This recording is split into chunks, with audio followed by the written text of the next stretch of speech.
Bom dia a todos. Uma saudação aos eminentes magistrados aqui presentes, uma saudação aqui aos nossos procuradores, defensores públicos, advogados, uma saudação também a todos os servidores do Poder Judiciário, na pessoa da doutora Viviane, nossa secretária da sessão. E eu solicito a leitura da ata da última sessão, do dia 21 de fevereiro. Aos 21 dias do mês de fevereiro de 2019, às 9 horas, na sede do Conselho de Justiça Federal, em Brasília, realizou-se a primeira sessão ordinária da Turma Nacional de Uniformização dos Juizados Especiais Federais, sob a presidência do excelentíssimo senhor ministro Paulo de Tarso Sanseverino.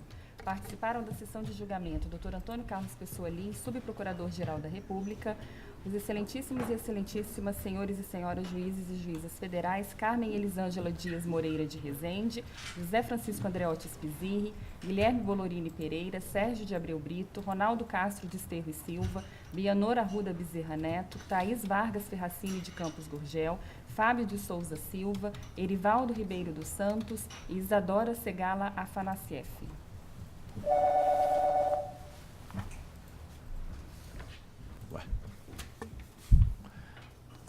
Então, pessoal, nós temos hoje 7 processos com pedido de sustentação oral e mais 2 processos com pedidos de preferência. As videoconferências estão lá no ponto? Estão. Ali é a primeira videoconferência? Ih, deu um probleminha, parece que caiu agora. Então, vamos começar pelo Presencial, 48. número 48 da pauta, da relatoria do Dr. Guilherme Bolorini. Aqui nós temos um pedido de sustentação oral pelo requerido INSS, Dr. Antônio Armando Freitas Gonçalves. Aqui eu acho que parece que tem uma questão de ordem, né? De todo modo, passo a palavra ao eminente relator, Dr. Guilherme, para a manifestação. Senhor ministro, bom dia em primeiro lugar, bom dia aos colegas, bom dia aos advogados, aos servidores. Senhor ministro, a proposta inicial é de desafetação do tema 197. O tema 197 tem a seguinte dicção: tendo em vista o julgamento do tema 503 pelo STF, desaposentação, definir se é possível receber valores atrasados alusivos a benefício concedido judicialmente nos casos em que, durante o trâmite do processo, a parte obtém administrativamente benefício mais vantajoso. Então, senhor ministro e colegas, eu vi aqui que em nenhum momento, nem na inicial, nem no recurso que o autor interpôs, nem no incidente de uniformização, há qualquer pretensão no sentido de executar parcelas entre a DR do primeiro benefício requerido e concedido na via judicial e a DR do segundo, obtido na via administrativa durante o trâmite do processo judicial. O recorrente pediu no incidente apenas que sejam feitas, abre aspas, as devidas compensações das parcelas recebidas administrativamente, se optar pelo benefício judicial, fecha aspas.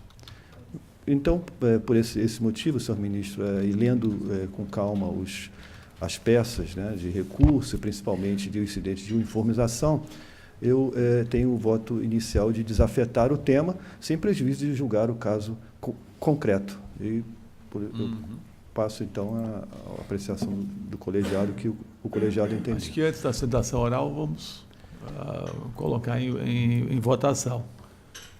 Em discussão? Aprovado. Todos estão de acordo? Então, por unanimidade, foi desafetado o tema. Agora podemos passar ao julgamento do próprio caso, né? Exatamente, senhor ministro. Ainda tem interesse na sustentação oral? Então, agradeço ao doutor Antônio Armando e retorno a palavra ao eminente relator. Senhor ministro, em primeiro lugar, no meu voto, eu afasto, eu considero que há interesse, que o fato da turma de origem ter extinguido o processo sem julgamento do mérito não afasta o exame do mesmo por esse colegiado. Só Um instantinho, senhor ministro. Tá. Isso ocorre no caso concreto, já que a turma recursal de origem extinguiu o processo por falta de interesse, por entender que a parte autora já estava satisfeita em sua pretensão de obter um benefício previdenciário e que não teria interesse em executar, se possível, as prestações relativas ao período entre a data do início do benefício, mais vantajoso concedido administrativamente, durante o trâmite do processo judicial e a DIB anterior. Então, com base em um precedente aqui da Turma Nacional de Uniformização, da relatoria do doutor José Francisco Andreotti Spitzir, eu estou votando inicialmente no sentido de afastar a aplicação da súmula 43, quando há evidência de que a matéria trazida a exame não tem caráter estritamente processual. Na parte do mérito, senhor ministro, eu estou afastando a alegação de que, no caso concreto, se trata de desaposentação. Cito a jurisprudência do STJ a respeito do tema. O tema agora ficou restrito simplesmente à possibilidade de obter o benefício mais vantajoso, e o STJ, nesse sentido, a jurisprudência é tranquila. Há um julgado recente do STJ, da relatoria do ministro Herman Benjamin, julgado de novembro de 2018, no sentido de que essa matéria seria desaposentação. Eu, quando vim da Vênia, estou acompanhando a jurisprudência da primeira turma do STJ, é uma jurisprudência recente, um julgado da relatoria do ministro Benedito Gonçalves, que diz que, com efeito, remanesce o interesse em receber as parcelas relativas ao período compreendido no termo inicial fixado em juízo e a data em que o INSS proceder à efetiva implantação do benefício, e que o caso de haver um benefício concedido na via administrativa durante o trâmite do processo judicial, não configura hipótese de desaposentação. E também com base na jurisprudência da TNU, a respeito do tema. Eu estou votando, então, no sentido de, inicialmente, desafetar o tema, que já foi resolvido, e, na parte do mérito, conhecer e dar provimento ao incidente interposto, aplicar a questão de ordem no número 20 e fixar a tese de que, se durante o trâmite do processo judicial, ao término do qual o segurado obtém um benefício inicialmente negado na via administrativa, há um novo requerimento ao INSS e concessão de benefícios da mesma espécie, é possível exercer a opção pelo benefício mais vantajoso, o que não caracteriza desaposentação. Então, o tema, no julgamento do mérito do incidente, ficou restrito a essa hipótese da obtenção do benefício mais vantajoso, excluindo a hipótese que era mencionada no tema desafetado. Esse é meu voto, senhor ministro. Ok. Em discussão? Todos de acordo? Proclamo o resultado. A turma, por unanimidade, em questão de ordem, decidiu desafetar o tema 197 como representativo de controvérsia. E na questão posta no incidente, por unanimidade, conheceu e deu provimento ao incidente nos termos do voto do relator. O processo seguinte é o número 128 da pauta, relatoria do Dr. Bianor Arruda. Aqui a preferência é pelo requerente, Dr. Flávio Lima, por videoconferência. Só que aqui é uma sinalização de que o julgamento é favorável ao próprio requerente, que pede a sustentação oral. Então, acho que vamos proceder ao julgamento, depois comunicamos. Né? Com a palavra, o eminente relator. Pois não. Bom dia a todos, eminente ministro, colegas e senhores advogados. Trata-se de uma questão tributária, na qual o ponto controvertido é saber se nos negócios jurídicos de cessão de crédito proveniente de valores a receber através de precatórios ou RPV, se essa cessão de crédito ela se consubstanciaria ou não na hipótese de incidência do imposto de renda da pessoa física. Em outras palavras, o ponto controvertido é saber se esse negócio jurídico, no qual eu tenho um valor a receber através de precatório ou RPV, mas, antes de assim ocorrer, eu cedo esses valores para outra pessoa em negócio privado, se esse contrato ele geraria ou não o que se chama de renda, e assim configuraria a hipótese de incidência do imposto. Eu concluí, senhor ministro, aqui no meu voto, que o exame passaria pela verificação de que se esse valor recebido seria ou não ganho de capital para os efeitos do imposto de renda. Se a resposta for verdadeira, se ele sim configura o ganho de capital, então nós teríamos o imposto de renda incidindo. Se não, nós não teríamos. E a conclusão a que chegamos foi que não seria ganho de capital, simplesmente porque o valor da cessão do crédito é sempre inferior ao valor de face do precatório do RPV. E como ele já é tributado pelo precatório, originalmente, a ser recebido, ele não poderia ser tributado aqui, já que, além de não configurar renda, ainda teríamos uma bitributação e também um bis in idem. Então, o voto é no sentido de dar provimento ao recurso do contribuinte, devolvendo o processo para a origem para aplicar essa orientação de que, nas sessões de crédito proveniente de precatório ou RPV, não está presente a figura do ganho de capital, nos termos do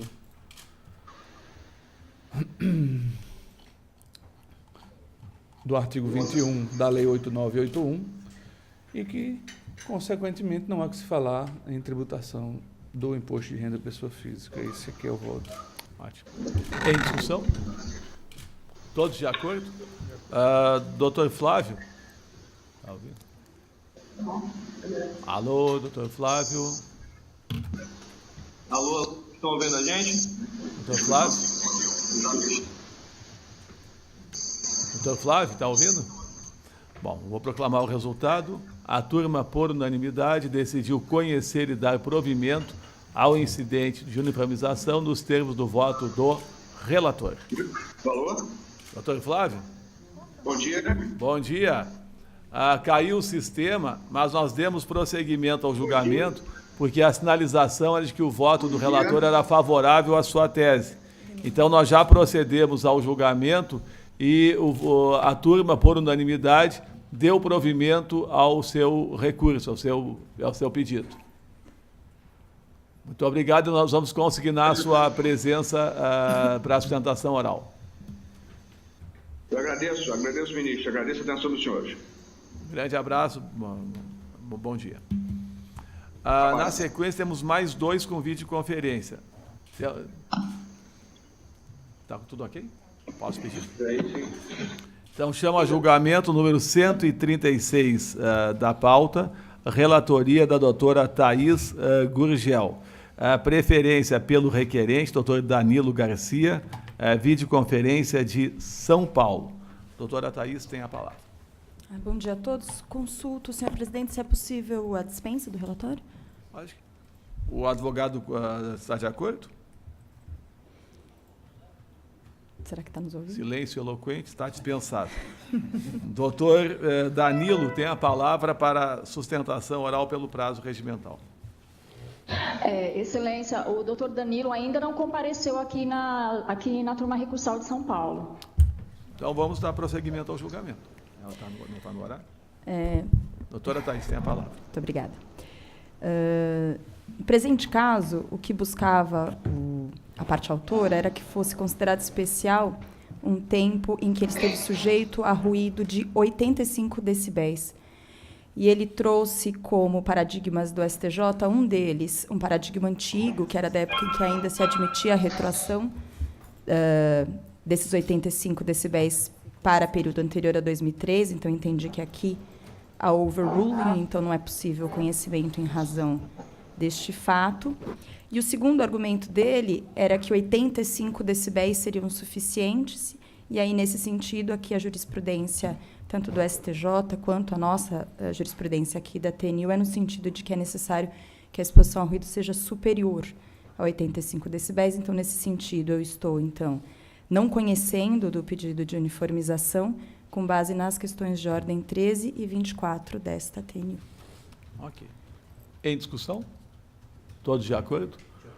Por unanimidade, a turma nacional não conheceu do pedido de uniformização interposto pela parte demandante, nos termos do voto da relatora. Na sequência, o número 201 da pauta. Também é videoconferência de Curitiba. aqui a relatoria da doutora Isadora Segala. Faz na CIEF, né? Fácil. Preferência, doutor Gabriel Fabia Correia, pela requerente. Doutora Isadora tem a palavra. Bom dia a todos. Eu também pergunto se eu posso dispensar o relatório, senhor ministro. Pode estar dispensado já. Doutor Gabriel? Nossa vice-conferência. Bom dia, Excelência. Bom dia. Podemos dispensar o relatório?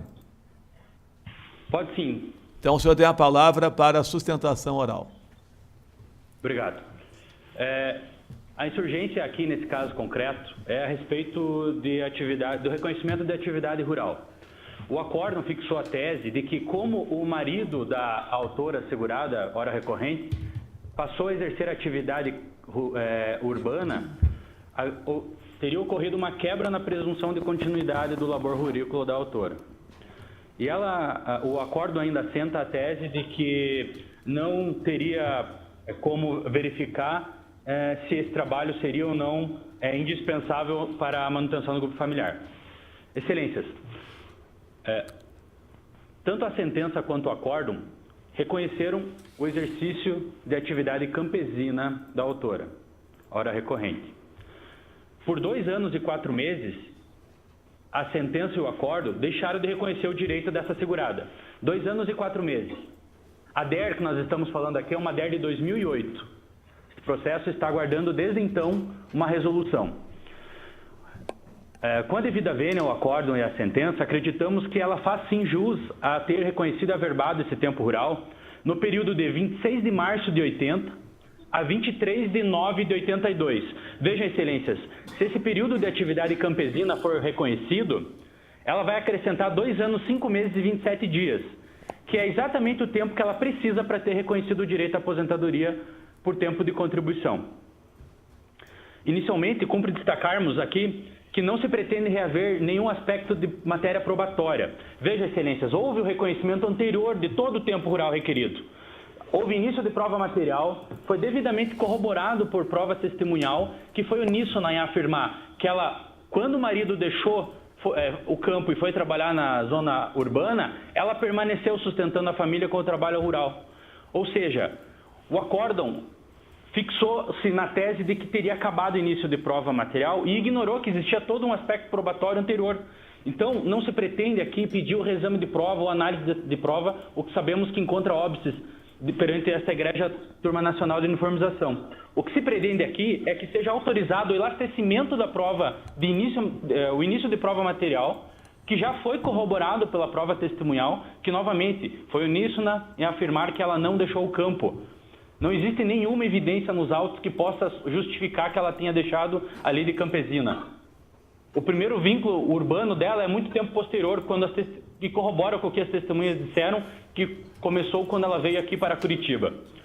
A tese jurídica discutida aqui, portanto, se pretende uniformizar, diz respeito à possibilidade ou não de ser reconhecido o tempo rural de boia fria quando outro membro do grupo familiar exercer a atividade urbana, tendo em vista que a continuidade do tempo rural foi confirmado pela prova testemunhal. Portanto, além de prova material, restou devidamente instruído o feito com prova oral, que corrobora o exercício da atividade campesina, não havendo qualquer indício de que a segurada teria deixado a lide. No nosso consentimento, o acórdão, portanto, contrariou a súmula 14 desta Igreja Turma Nacional de Uniformização, que determina, na concessão da aposentadoria por idade rural, não se exige que o início de prova material corresponda a todo o período. Ela apresentou o início de prova material, tanto que o acórdão reconheceu esse tempo. Por que não elastecer a prova do início material para o período posterior, uma vez que as testemunhas são uníssonas em afirmar que ela continuou no meio rural exercendo essa atividade? Ainda acreditamos que o acórdão violou a súmula 41. A circunstância de um dos integrantes do núcleo familiar desempenhar a atividade urbana não implica, por si só, a descaracterização do trabalho rural como segurado especial, condição que deve ser analisada em cada caso concreto. E, ao nosso ver, não foi analisado corretamente, uma vez que o acórdão se apegou ao fato do exercício da atividade rural e ignorou todas as demais provas produzidas. Além das súmulas referidas, apresentamos paradigmas de que é permitida a atividade urbana de membro familiar, por si só não afasta o direito ao reconhecimento dos demais, paradigmas de que há a possibilidade de considerar contemporâneo o documento de membro familiar que exercia atividade campesina ao tempo, podendo estender a força probatória desses documentos para o período posterior, uma vez que não há interrupção e nem exercício da atividade rural da recorrente. E ainda apresentamos documentos que os documentos com fé pública não necessitam ser contemporâneos, podendo ser estendidos à eficácia probatória pela prova testemunhal. Ou seja, ela apresentou diversas certidões de nascimento dos filhos, casamento, etc., que são documentos que possuem fé pública e foram estendidos até o momento anterior em que o marido começou a trabalhar. Não há, no nosso ver, razão para que afaste como se ela, de uma hora para outra, perdesse a natureza do exercício da atividade campesina como boia fria. Ainda por último, no tocante à renda do marido, que o acórdão defenderia que não teria como saber se seria ou não necessário, juntamos aos autos quinis do marido da autora, e isso em nenhum momento o INSS havia discutido anteriormente, somente surgiu em sede de recursal no acórdão, não foi oportunizado a ela fazer essa prova, mas juntamos em sede de embargos, mas o acórdão foi mantido inalterado, prova de que ele recebia pouco mais que um salário mínimo, ou seja, confirma o que as testemunhas haviam dito, de que o trabalho campesino era obrigatório e era essencial para o sustento da família. Isto posto, a gente pede que seja reconhecida a tese de possibilidade de ampliação da eficácia probatória da prova testemunhal e do início de prova material anterior, para que seja reconhecido o período de 26 de março de 80 a 23 de 9 de 82, e ainda fazemos um requerimento de reafirmação da DER subsidiariamente, considerando um precedente colacionado também em sede de agravo, em que esta Turma Nacional de Uniformização, julgamento ocorrido em 2015, reconhece a possibilidade de ofício aplicar a reafirmação da DER para a data em que satisfeitos os requisitos para a concessão do benefício. Eu agradeço pela atenção de todos e desejo um bom dia. Agradeço a sustentação oral e passo a palavra de imediato à eminente relatora. Muito obrigada, senhor ministro. Bom dia, parabenizo o advogado pela sustentação oral. Eu vou ser muito breve aqui na minha explanação.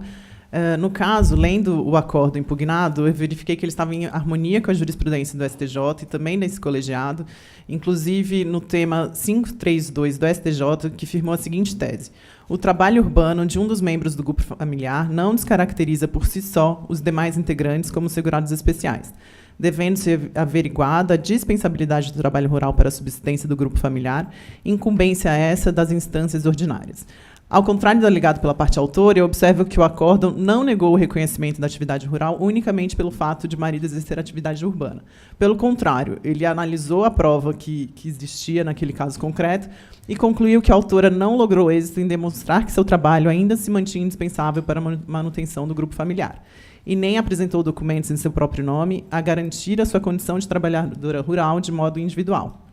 No outro giro, a própria requerente alega que, em alguns períodos, o marido da recorrente não desempenhou atividade urbana, eis que permaneceu desempregado entre alguns dos vínculos urbanos, conforme o extrato quinis apresentado no evento 9. Então, pela leitura do incidente, eu percebi que o que se pretendia, na verdade, era uma reanálise da matéria probatória. Porque, de fato, para se chegar à conclusão diversa da constante do acordo impugnado, seria imperioso o revolvimento do acervo probatório, que não é viável em sede de pedido de uniformização. Então, seja pela questão de ordem número 13, seja pela súmula 42 da TNU, eu estou votando pelo não conhecimento do incidente. Vossa Excelência. Okay. Em discussão? Todos de acordo? Proclamo o resultado. A turma, por unanimidade, decidiu não conhecer do pedido de uniformização apresentado pela autora nos termos do voto da relatora. Agradeço mais uma vez o eminente advogado pela participação. Chamo agora o processo número 93 da pauta, da relatoria do Dr. Ronaldo Castro de Esterro e Silva. E aqui nós temos pedido de sustentação oral pela requerente, que é a União, Dr. Márcio Pereira de Andrade. Presente. Com a palavra, o eminente relator para o seu relatório, se for o caso, se for necessário. Né? Obrigado. Bom dia, ministro. É pequeno relatório, eu farei logo, que fica mais claro. O debate gira em torno da incidência de juros e correção monetária sobre diferenças salariais decorrentes do atraso na implantação de reajuste da categoria dos ferroviários, acertados em acordo coletivo de trabalho. O acordo impugnado reformou a sentença, que fixara o termo inicial da incidência dos juros na data da citação, e determinou a incidência desse encargo a partir do vencimento de cada obrigação, o fazendo com fundamento os artigos 394 e 397 do Código Civil, que, em resumo, constituem mora o devedor a partir da data do inadimplemento, de cada obrigação líquida positiva e com vencimento certo. O PU afirma que essa decisão contraria a jurisprudência do STJ e da TNU, cujo entendimento é o de que o termo inicial da contagem dos juros deve coincidir com a data da citação, de acordo com o CPC. Esse é o relatório. Com a palavra, para a sustentação oral pelo prazo regimental, doutor Márcio Pereira de Andrade.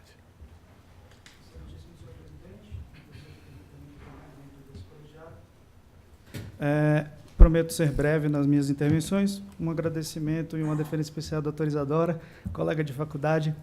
Um prazer reencontrá-la aqui nessa tribuna. Bom, minha intervenção é rápida, apenas para salientar que o acórdão da turma recursal, que reformou a sentença de primeiro grau, vamos só cuidar que a sentença havia reconhecido correção monetária, né, aos pagamentos e juros a partir da citação. Esse havia sido o entendimento firmado na sentença. Tanto foi assim o reconhecimento que não houve nem recurso da União na oportunidade. O recurso foi apenas da parte contrária, dizendo que os juros deveriam incidir desde o suposto evento danoso que eles alegavam, né? Então, aqui, a minha intervenção é apenas em relação à matéria dos juros, para que, de fato, seja mantido o entendimento consolidado, já em várias instâncias, e aqui eu posso até citar algumas, de que, em termos, a incidência dos juros deve ocorrer a partir da citação. Por quê? Né? Primeiro, a gente tem que considerar, e eu acho que isso não foi feito devidamente pela turma recursal, de que se trata de um benefício previdenciário. Então, aqui, estamos diante de um caso de ex-ferroviário, né, onde a parcela de aposentadoria da União é apenas complementar à do INSS.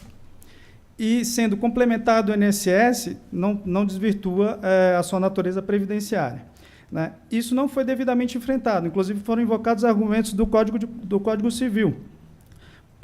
Com a devida vênia, entendo indevido a parametrização pelo Código Civil, até porque estamos diante de fazenda pública, que tem legislação específica para incidência de juros e correção monetária, e estamos ainda diante de um benefício previdenciário, né? Outro argumento que deve ser afastado, apresentado na turma recursal, na primeira turma recursal do Rio de Janeiro, é a questão da liquidez, né, do dissídio.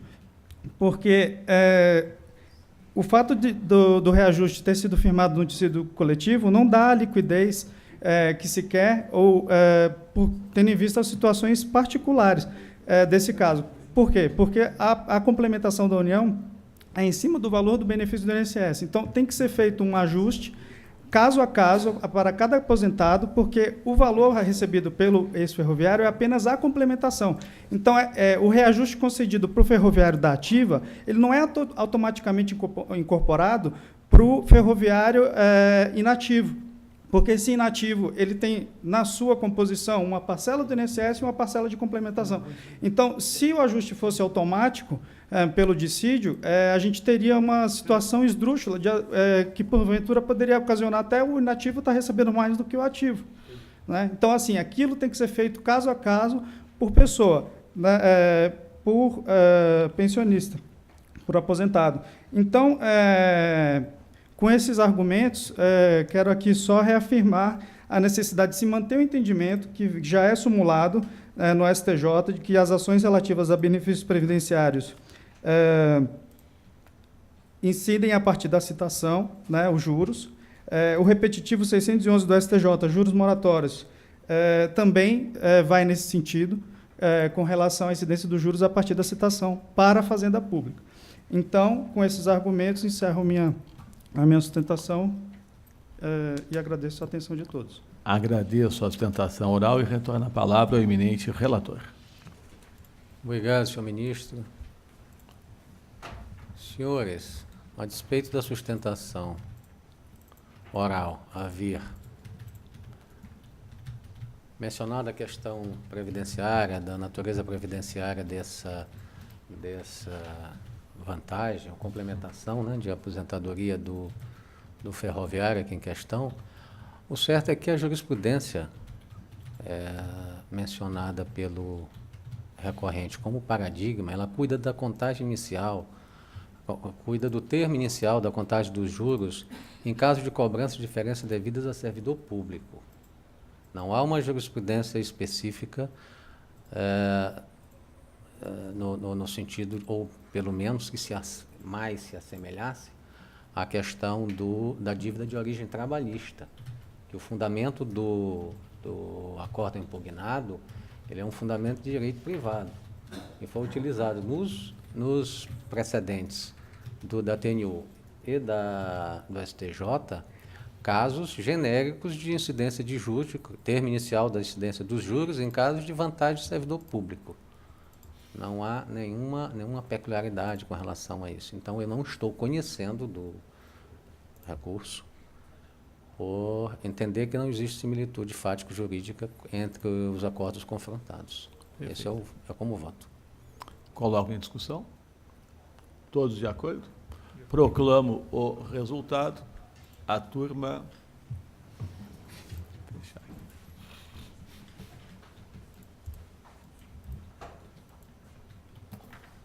A turma, por unanimidade, não conheceu do pedido de uniformização nos termos do voto do relator. Agradeço a presença na tribuna, doutor Márcio. Na sequência, o número 146 da pauta, relatoria da doutora Thaís Ferracini Gurgel. Aqui a preferência pela União é a do doutor Diego Moraes Rocha. A doutora Thaís tem a palavra e já tem uma sinalização de que talvez não seja necessária a sustentação oral. Mais uma vez, questiono se é possível a dispensa do relatório. Está dispensado já. Posso prosseguir com o voto, senhor presidente? Pode prosseguir. Muito obrigada. O caso aqui é de concessão de seguro-desemprego e o acórdão de origem, ele julgou improcedente o pedido da parte autora sob o argumento de que ela possuía uma fonte de renda, no caso concreto. Da análise aqui do pedido de uniformização, eu cheguei à conclusão de que o indeferimento do benefício decorreu da apreciação dos dados fáticos do caso concreto, e não só da questão genérica do autor ser ou não sócio de pessoa jurídica, porque o acórdão adentrou na parte da análise da prova e concluiu que, de fato, com base nas provas que a parte poderia ter produzido e não produziu, ela não conseguiu se desincumbir do seu ônus de comprovar que não oferia nenhuma renda. Então, eu não estou conhecendo do pedido de uniformização com fulcro na súmula 42 da TNU. É como voto, senhor presidente. Em discussão? Todos de acordo? Proclamo o resultado. A turma, por unanimidade, decidiu não conhecer do pedido de uniformização nos termos do voto da relatora. Agradeço a presença na tribuna, doutor Diego. Agradeço também, excelências. Na sequência, o número 94 da pauta é da relatoria do doutor Ronaldo Castro de Esterro e Silva. E aqui a preferência foi solicitada pela doutora Paula Boeira Mendes, que falará pelo requerente. Com a palavra, o eminente relator para o relatório, se necessário. Okay. Também será muito sucinto o relatório. Cuida-se de tempo de serviço especial, o agente insalubre é o ruído, no período de 2006 a 2010. E o acórdão da turma recursal manteve a sentença pelos próprios fundamentos. A sentença julgou improcedente o pedido com base em 2 fundamentos. Não houve a juntada do laudo do LTCAT e o PPP apresentado pelo segurado não continha o nome dos responsáveis técnicos pela monitoração ambiental. Então, por esse duplo fundamento, o acórdão manteve a sentença. E a parte autora inconformada alega que a apresentação do PPP dispensa a juntada do laudo pericial.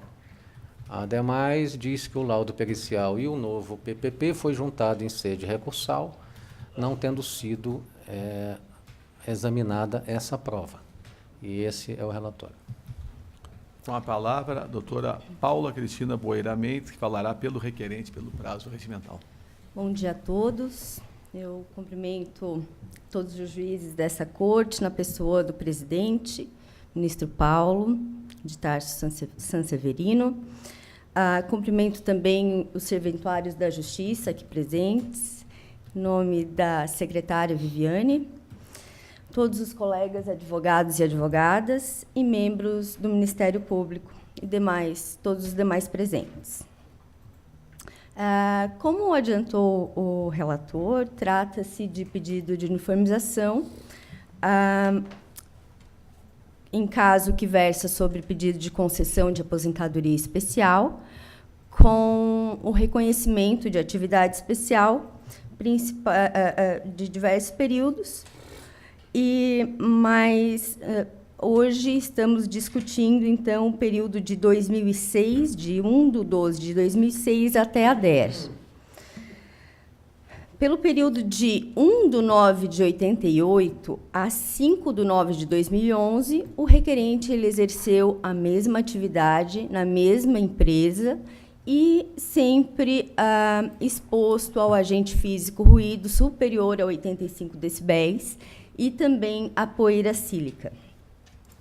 Então, a magistrada julgou parcialmente procedente o pedido, deixando de reconhecer somente o período de 2006 até a DER, com o fundamento de que o autor não juntou aos autos laudos técnicos elaborados depois de novembro de 2006, o que impede o enquadramento dos períodos posteriores. Pois bem, excelências, então a questão de direito que se traz aqui é se há a necessidade de apresentação de LTCAT para comprovação de tempo laborado exposto ao agente físico ruído, ou se bastaria a apresentação do PPP para a presunção de insalubridade das atividades neles descritas. A princípio, eu gostaria de dizer o seguinte: o PPP apresentado com a inicial, lá no evento 1, ele foi juntado pelo INSS de forma equivocada nos autos do processo. Ele, na verdade, ele é a página 15 e 16 do processo administrativo, do evento 1, PROC-ADME 7. E ali consta, ele só está anexado à página posterior primeiro e depois à primeira página, mas o PPP está correto, ele possui todas as informações. E o PPP anexado com recurso inominado foi apenas para ratificar aquele PPP que já havia sido anexado aos autos, mas que, por um equívoco do INSS, ele foi colocado de forma fora de a numeração errada. Então, o correto, o PPP do período, é das páginas 15 e 16 do processo administrativo. Está primeiro a segunda página e depois a primeira página. E ali consta, sim, todas as informações necessárias para que o PPP fosse analisado. Portanto, excelências, dito isso, pelo que se observa do artigo 256 da IN 45, para o tempo especial exercido a partir de janeiro de 2004, o PPP ele dispensa a apresentação de laudo técnico, embora não dispense a apresentação desse último, a elaboração desse último, tendo em vista que as informações para preenchimento do PPP são extraídas do laudo de condições ambientais. Portanto, o PPP apresentado, tanto com o recurso, no processo administrativo, anexado no evento 1, que está em páginas, foi colocado pelo INSS de forma errada no processo administrativo, foi apenas ratificado pelo que foi anexado com o recurso inominado, e ele é, então, prova cabal para a comprovação da especialidade da profissão do autor, também do período de dezembro de 2006 a setembro de 2011. No PPP anexado, é possível perceber que a empresa, sim, possui profissional habilitado para monitoração biológica, até a data da emissão do dito formulário, e também, excelências, percebe-se que, em momento nenhum, o INSS contrapôs, não trouxe aos autos nenhuma discussão quanto ao PPP.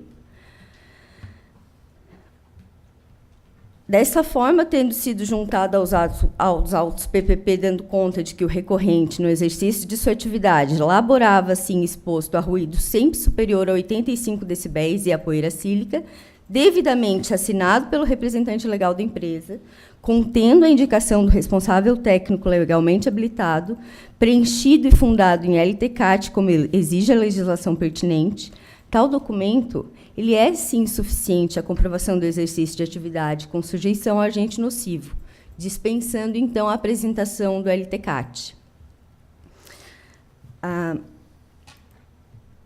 Para a reforma da decisão ora atacada, o recorrente, então, ele apontou divergência entre a decisão da primeira turma recursal de Santa Catarina com as decisões dessa egrégia turma nacional, no que diz respeito à exibição conjunta do PPP e do laudo técnico de condições ambientais de trabalho. A tese jurídica aplicada pela turma nacional, em questão de direito de fato idêntica, em questão de fato idêntica do presente caso, é de que as informações constantes do PPP regularmente preenchido e que, portanto, contém indicação do responsável técnico pelo LTCAT, elas possuem presunção relativa de veracidade, de modo que a apresentação do dito formulário ela dispensa, em regra, a do laudo pericial, a não ser quando haja impugnação específica do seu conteúdo pelo INSS, o que não é o caso, excelências. Eu gostaria de deixar claro que o INSS, em momento algum, impugnou o PPP. Na primeira oportunidade que o PPP foi levantado essa questão, o recorrente ele trouxe aos autos um novo PPP ratificando aquele primeiro, só demonstrando que o que aconteceu foi que ele realmente foi anexado erroneamente. Uma página, a segunda página foi anexada primeiro e a primeira página em segundo. A segunda página está na página 15 e a primeira página do PPP está na página 16.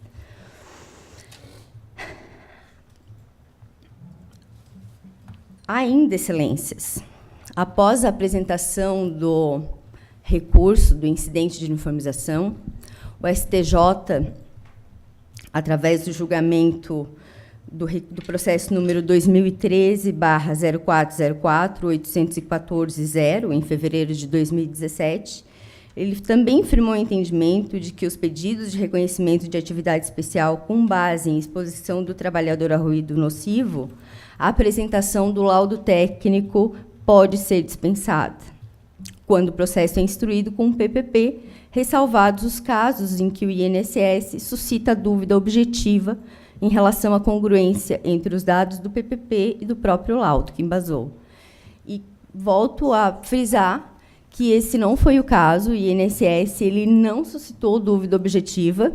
A primeira oportunidade em que foi suscitado dúvida objetiva, o INSS, o recorrente, ele trouxe aos autos novo PPP, que é idêntico ao primeiro, anexado, e o que comprova cabalmente que o recorrente ele realmente elaborou exposto ao agente nocivo ruído e também superior a 85 decibéis e também a poeira sílica. Dessa forma, excelências, o recorrente ele espera e requer que seja o presente conhecido e provido com a procedência de todo o pedido formulado na petição inicial, visto estar em consonância com a legislação e também com a jurisprudência dominante.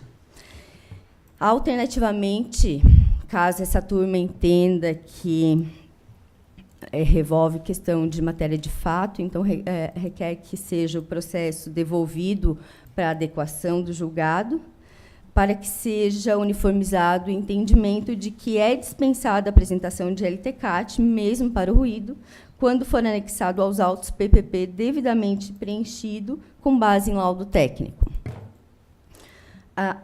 Requer ainda, caso não seja reconhecido o direito do recorrente, requer, então, a reafirmação da DE, porque o processo ele é de 2011, faltou 2 anos. O prazo está encerrado.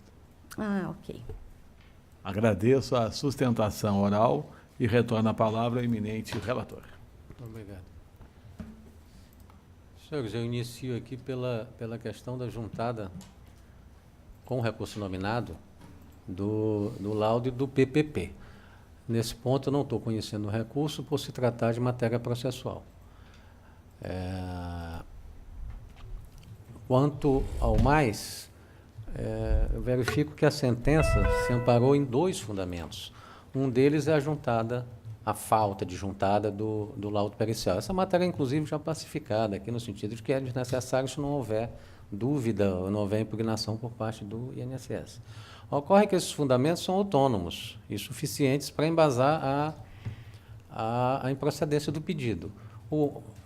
Esse do LTCAT poderia se superar, contudo, a questão do PPP não informar o responsável técnico pela monitorização ambiental não foi questão enfrentada no PU.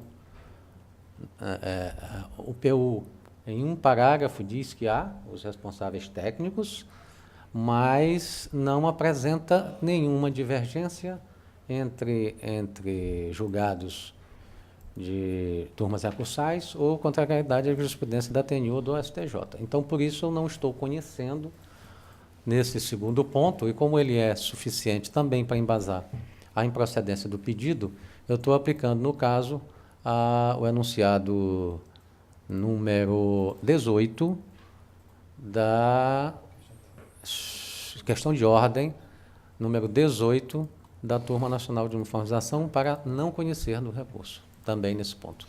Ok. Em discussão? Todos de acordo?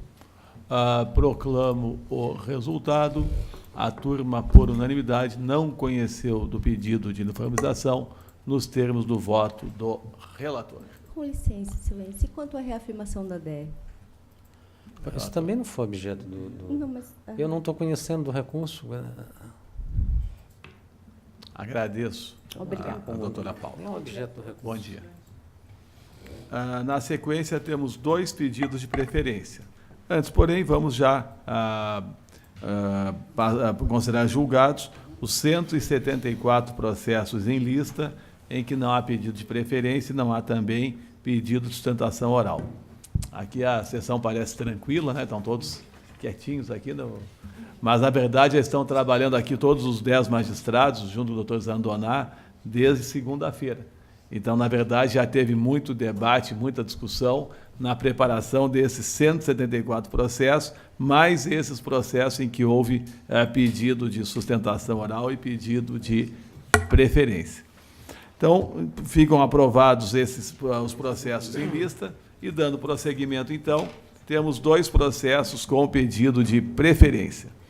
O número 77 da pauta, relatoria do doutor Sérgio Brito. E aqui a preferência é pelo embargado, INSS, doutora Indira Ernesto Silva Quaresma. Doutor Sérgio Brito tem a palavra. Bom dia a todos, senhor presidente, representante do Ministério Público, demais presentes. Peço desculpas pela voz anasalada, em função da gripe. Esse primeiro processo, senhor presidente, se refere, na verdade, os 2 de pedido de preferência, refere a representativo de controvérsia. Esse primeiro processo trata-se de embargo de declaração posto pela parte autora e pelo Instituto Brasileiro de Direito Previdenciário. Foi um tema referente ao benefício assistencial, ao impedimento de longo prazo, tema 173, em que essa turma ela conheceu do incidente e negou-lhe o provimento para fixar a seguinte tese. Para fim de concessão do benefício assistencial de prestação continuada, o conceito de pessoa com deficiência, que não se confunde necessariamente com situação de incapacidade laborativa, é imprescindível a configuração de impedimento de longo prazo com duração mínima de 2 anos, a ser aferido, no caso concreto, desde a data do início da sua caracterização. A parte autora, em seus embargos, representada pela Defensoria Pública da União, alega que houve omissão, pois esse órgão colegiado não teria analisado a questão atinente à alegação de vedação ao princípio do retrocesso, contido no artigo 4.4 da Convenção de Nova York sobre Direitos das Pessoas com Deficiência e seu protocolo facultativo. Por sua vez, o Instituto Brasileiro de Direito Previdenciário asseverou que há necessidade de sanar pontos obscuros no acordo embargado. Primeiro, saber-se como se deve ser entendida a expressão desde a data de sua caracterização, quando a TNU fixou a tese já mencionada. Questiona se essa duração de 2 anos, mínimo de 2 anos, já deve estar configurada, ou se já deve-se contar o tempo além do laudo, né, quando o perito faz a estimativa do tempo futuro em que a pessoa terá aquele impedimento. Além disso, alega que há uma contradição entre a fixação de um prazo de deficiência com a expressão que não se confunde com a questão da incapacidade laborativa, né? Na tese, foi usada a expressão que não se confunde necessariamente com a situação de incapacidade laborativa. Então, são esses pontos dos embargos. Com relação aos embargos da parte autora, de fato, eu verifico que há uma omissão, houve essa omissão alegada, pois não se foi analisada essa proibição da vedação ao retrocesso. Então, essa omissão, passo a analisar esse ponto. Entendo que, no caso, não existiu qualquer retrocesso, porque o legislador pátrio apenas ajustou o conceito de pessoa com deficiência para aquele contido na Convenção sobre os Direitos das Pessoas com Deficiência, na Convenção de Nova York. Antes desse ajuste feito pelo legislador, a concessão do benefício se dava somente para as pessoas com incapacidade laborativa, o que estava em completa dissonância com a já mencionada, o artigo 1º, na verdade, artigo 1 dessa convenção, né, que traz pessoas com deficiência são aquelas que têm impedimento de longo prazo, de natureza física, mental, intelectual ou sensorial, os quais, em interação com diversas barreiras, podem obstruir sua participação plena e efetiva na sociedade, em igualdade de condições com as demais pessoas. Então, desculpe, neste caso, os embargos devem ser acolhidos só para sanar essa omissão, porém, sem efeitos infringentes, porque, na verdade, o que o legislador fez foi simplesmente adaptar, né, ajustar o termo, né, a situação da deficiência, fazendo uma distinção com a incapacidade. Passo agora à análise dos embargos do IBDP. De início, quanto à alegação da obscuridade na fixação da tese, mais precisamente no significado da expressão desde a data do início da sua caracterização, eu não vislumbro qualquer obscuridade, mas, por uma questão aí de amor ao debate, eu registro, até no voto foi mencionado isso, que o impedimento de longo prazo ele deve ser computado desde o início daquela data prevista na perícia judicial. A perícia vai informar esse impedimento existe desde quando. E, às vezes, a perícia também fixa, além de existir desde o tempo tal, há uma perspectiva que 1 ano, 2 anos, a pessoa vai poder retornar às suas atividades, ou então o expedimento vai cessar. Então, na verdade, o tempo é contado tanto o tempo pretérito como o tempo futuro. Então, na verdade, assim, até parece incongruência, né, mas só que isso foi claro no voto de que esse tempo é contado para trás mais um para frente, né? Então, o início da caracterização não é a data da perícia judicial, obviamente. Com relação à expressão necessariamente contida na tese, a preocupação do IBDP é que se possa fazer a velha confusão entre incapacidade e deficiência.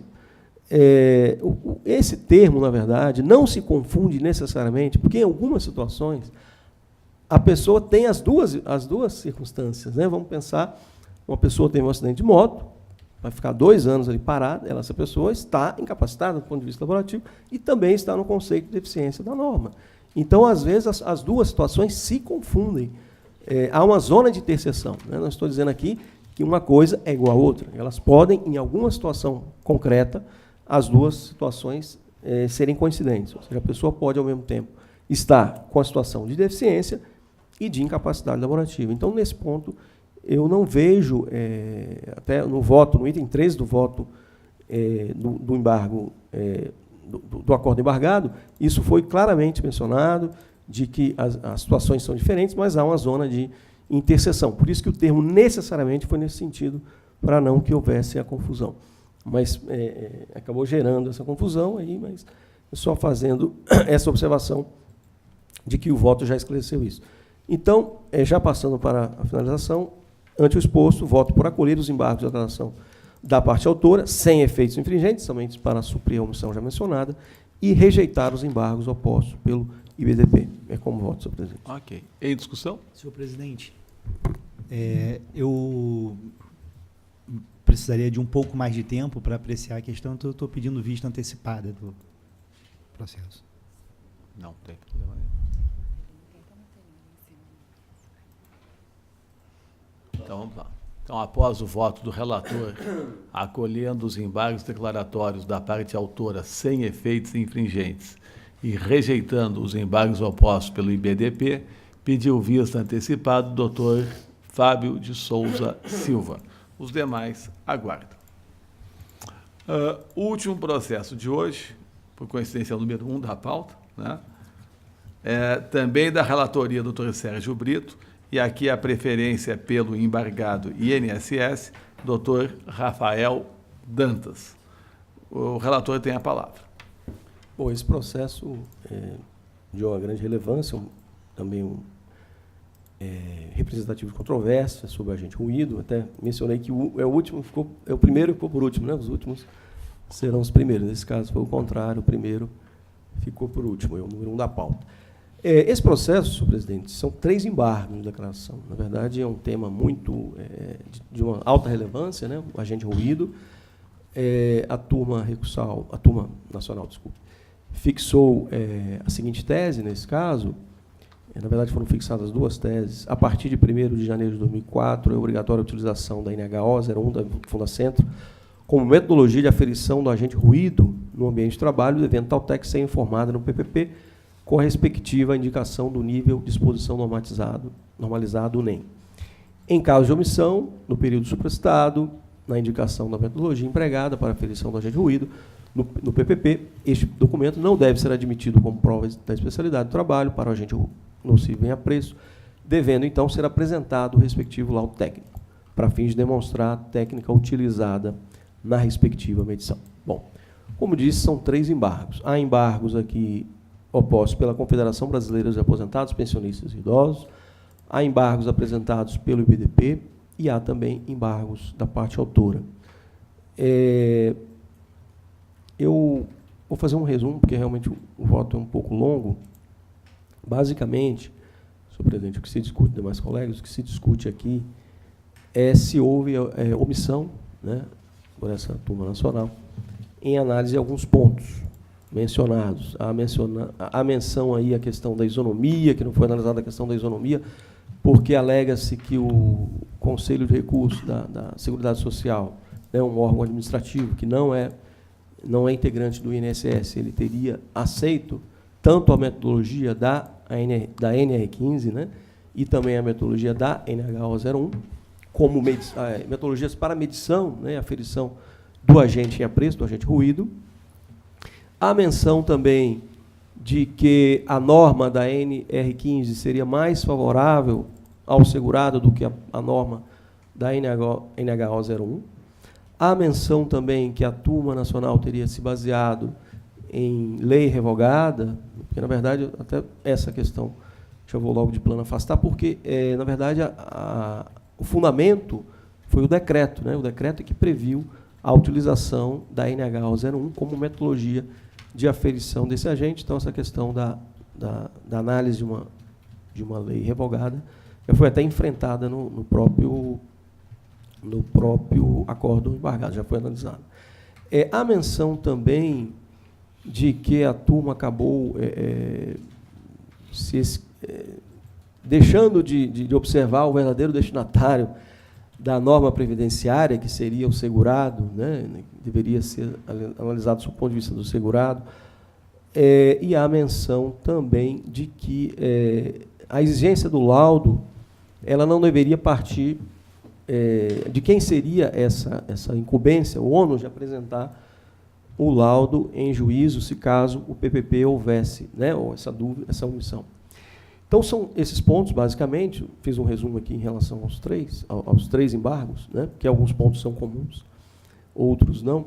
E começo analisando pela ordem cronológica. Né, primeiros embargos foram opostos pela Confederação Brasileira dos Aposentados, Pensionistas e Idosos. Então, começo analisando os embargos da referida confederação.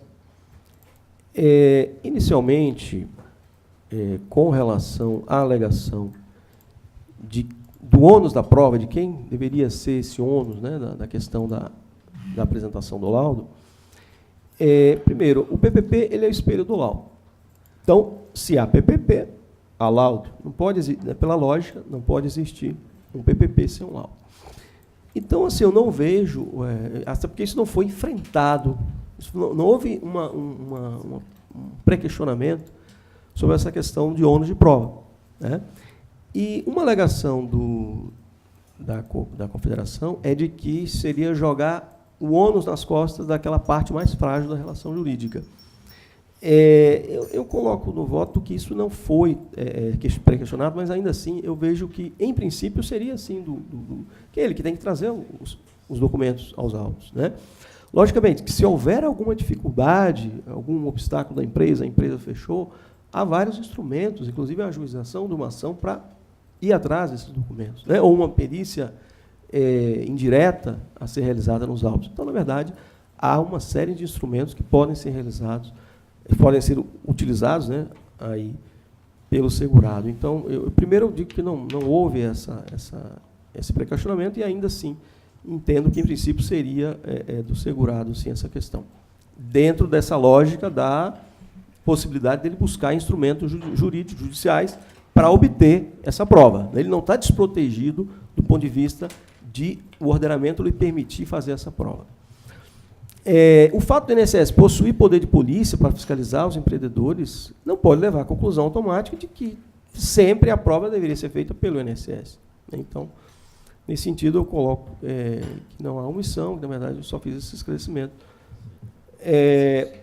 Com relação à alegação que devem ser mantidas as metodologias de aferição do agente ruído pela NR15 e pela NHO, nesse ponto,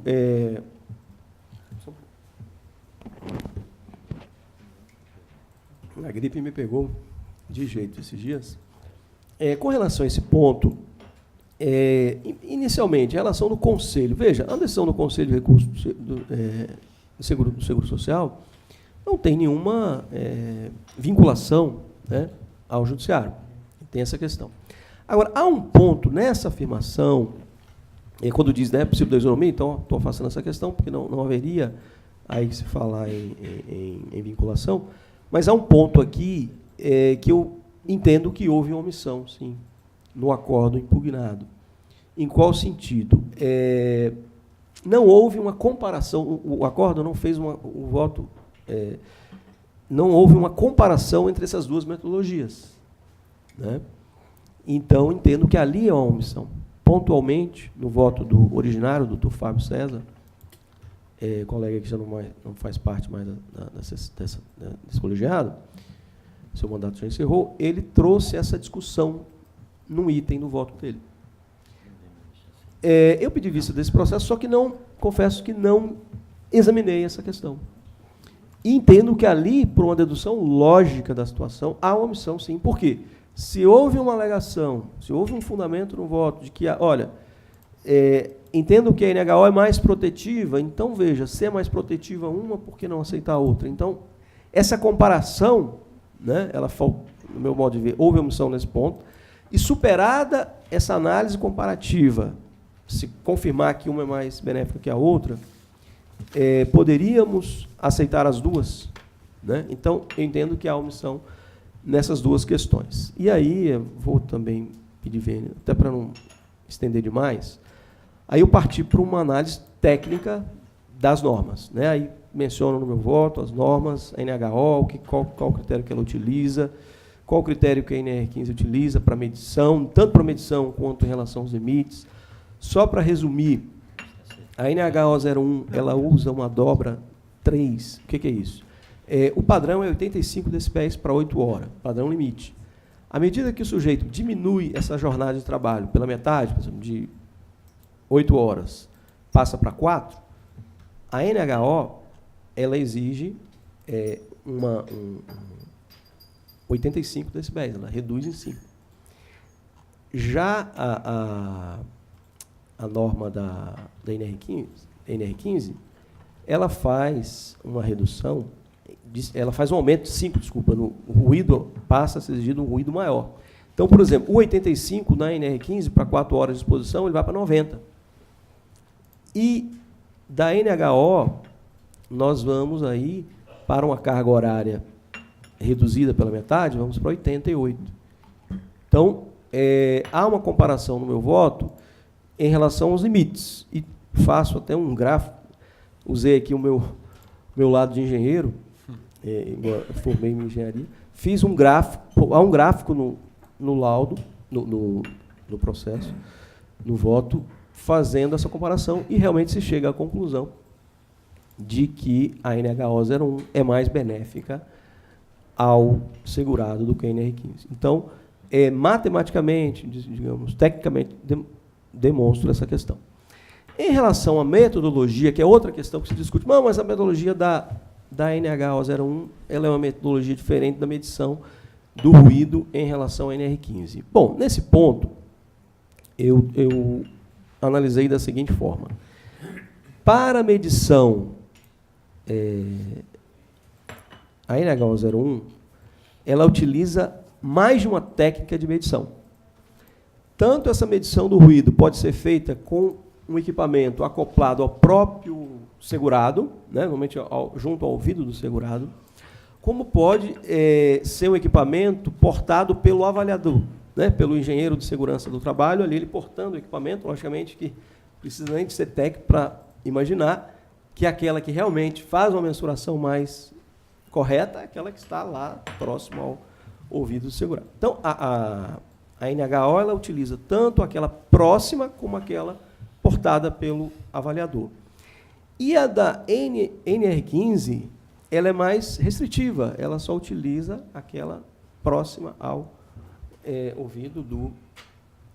veja, quando eu falei NHO, ela dá essas duas alternativas, preferencialmente aquela portando, quem está portando é o segurado. Então, eu entendo que a metodologia prevista na NR15, ela está inserida dentro de uma das previstas na NHO 01. Então, nós não podemos falar que a metodologia não está em interseção com a outra. Está sim, integralmente. A NR15 está totalmente lá dentro da NHO 01. A NHO 01 é que tem uma área, digamos assim, de outros tipos de medição que a NR15 não menciona. Então, outra situação que eu vejo, tanto uma como a outra, para o ruído, só para falar uma coisinha, o ruído mencionado nos autos se refere a um ruído contínuo ou intermitente. Para esse tipo de ruído contínuo ou intermitente, o que importa não é só a medida pontual de decibéis, importa essa medida ao longo do tempo, ao longo de um prazo X, ao longo do prazo Y, a depender dos limites da norma. Então, veja, as duas trabalham com os mesmos parâmetros. Decibéis, ao longo de um período, a medição, a possibilidade, aliás, exige a medição próxima ao ouvido do segurado, a outra já exige mais medições. Mas a NR15, eu não vejo problema nenhum em não aceitá-la. Eu vejo que até, como uma é mais benéfica que a outra, então, já encaminhando aqui para a conclusão, eu coloco aqui como as duas possíveis, então, a obrigatoriedade de se utilizar essas duas, né? Ou uma ou outra. Logicamente, nós não podemos admitir aqui mensurações pontuais, a gente faz uma medição no início do trabalho, no meio-dia e outra no final, e aí, sei lá, naqueles momentos da medição, houve realmente um excesso de ruído, e aí diz que está em situação de especialidade do seu trabalho, aí realmente não, isso foi afastado. Então, eu reconheço essa omissão no meu voto, para acolher os embargos, no sentido de que as duas metodologias podem ser utilizadas, e afasto todas as demais, aliás, tem um aqui que eu acabei acatando, que é uma alegação da parte autora de que a norma indicada para que o PPP mostre a técnica, ou exige que o PPP conste essa técnica, essa metodologia, realmente no voto foi mencionado uma norma mais atual. Então, a parte autora diz, olha, como é que está me exigindo desde 2004, se a norma que diz que tem que ter a metodologia é uma norma recente.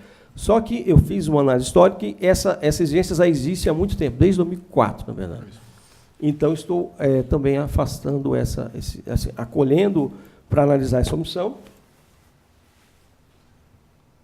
Só um minutinho, que eu já encaminho, peço vênias também pela gripe mais uma vez. Então, nesse caso, eu estou simplesmente alterando a norma do fundamento da exigência, porque, na verdade, essa exigência existe desde de uma norma de 2003. E um outro ponto que acaba fazendo uma necessidade de alterar a tese é que o próprio INSS, na sua instrução normativa número 277, admite as duas metodologias no período entre 19, do 11 de 2003 até o final desse ano de 2003. Então, eu entendo que nós temos que dar fazer uma alteração em relação ao termo inicial para se adotar essas duas metodologias como obrigatórias. Então, são esses os fundamentos do meu voto, em síntese, e eu já vou passar assim para a conclusão e para a tese a ser proposta. Então, o voto seria por acolher parcialmente os embargos de declaração, opostos pelos 3 embargantes já mencionados, com efeitos infringentes, para dar parcial provimento ao incidente de formalização do INSS, fixando-se as seguintes teses. A partir de 19 de novembro de 2003, para aferição de ruído contínuo ou intermitente, que é o que trata aqui nos autos, só para esclarecer uma coisa, deixar bem claro, não devemos confundir ruído intermitente com exposição intermitente. O ruído, a verdade é que o ruído está sendo intermitente, mas se ele é um ruído intermitente, que a pessoa tem aquela carga horária mínima exigida pela norma, que extrapola o seu pico, logicamente que ali há uma exposição permanente, não eventual nem intermitente. Então, são duas coisas diferentes, eu faço isso só para esclarecer, porque pode dar algum ruído aí na interpretação, fazendo aqui um trocadilho. Então, a partir de 19 de novembro de 2003, para aferição de ruído contínuo ou intermitente, é obrigatória a utilização das metodologias contidas na NHO 01 da Fundacentro ou na NR15, que reflitam medição de exposição durante toda a jornada de trabalho, vedada a medição pontual, devendo constar do perfil profissiográfico previdenciário, a técnica utilizada e a respectiva norma. Em caso de omissão ou dúvida, né, a palavra dúvida, até para não gerar esse problema, foi acrescentada aí a questão dúvida, quanto à indicação da metodologia empregada para a aferição da exposição nociva ao agente de ruído, o PPP não deve ser admitido como prova da especialidade, devendo, nesse caso, né, ser apresentado o respectivo laudo técnico para fins de demonstrar a técnica utilizada na medição, bem como a respectiva norma. Então, é como voto, determinando, que já estava no acordo embargado, determinando o retorno para a turma de origem para proceder à adequação do julgado. Então, é esse sentido o voto, senhor presidente. Ok. Em discussão? Doutor Erival, doutor Spizili. Pela ordem foram consignadas duas divergências, apenas pela ordem da votação, acho que iniciaria pelo doutor Erival. Presidente, eu estou votando no sentido de não conhecer dos embargos, entendendo que não há uma omissão aí a ser sanada. No entretanto, como isso, se restar vencido esse fundamento do não conhecimento, em relação à fixação da tese, eu estou plenamente de acordo. Doutor Spizili? Eu acompanho a divergência, tem uma visão bastante restritiva em relação à admissibilidade de embargos de declaração, e o fundamento Parabenizo o Dr. Sérgio pela extensão do trabalho realizado. Foi bastante profundo, principalmente em relação à abordagem técnica, né? Apenas não me convenci em relação ao argumento utilizado no voto de que seria omissão passível de ser escoimada com o manejo dos embargos, aquela em relação a um ponto levantado no acórdão que acabou ficando vencido. Quer me parecer que a omissão passível de ser escoimada nos embargos seria aquela em relação a ponto que não foi devidamente examinado e deduzido no pedido de uniformização. Né? Quer me parecer que, até tendo sido examinada essa questão do comparativo entre NR15 e NHO01 no voto que acabou sendo vencido e o voto vencedor tendo afastado a NR15, contrário ao senso da adoção absoluta da NHO01, ele teria, de certa forma, se debruçado sobre esse ponto. Né? Então, a questão foi bastante discutida ontem, mas, muito sinteticamente, seria esse o meu principal ponto de divergência. Em relação à tese firmada, estou de acordo. A divergência é só quanto ao conhecimento. Quanto ao conhecimento e, de certa forma, quanto ao provimento também.